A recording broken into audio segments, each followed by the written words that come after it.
বরিশাল থেকে যে ছাড়িয়ে যাত্রীবাহী জাহাজ একতলা জাহাজটা আসতে আছেন, আপনি আরো ডাইনে চাপেন, আরো ডাইনে চাপেন। ওই পোস্টারের পিছন দিয়ে যান, সাইড দিয়ে যান, ডাইন সাইড দিয়ে যান।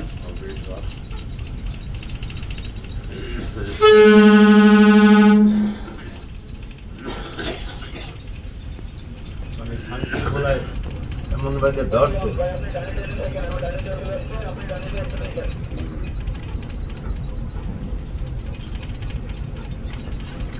পানি তো ওই সামনে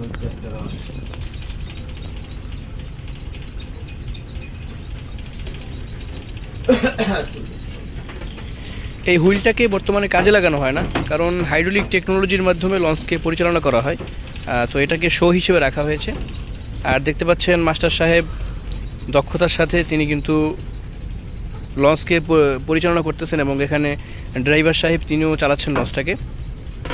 আর সামনে প্রচুর পরিমাণে ছোট লঞ্চ, লাইটার জাহাজ থাকার কারণে বারবার দিক নির্দেশনা দিতে হচ্ছে।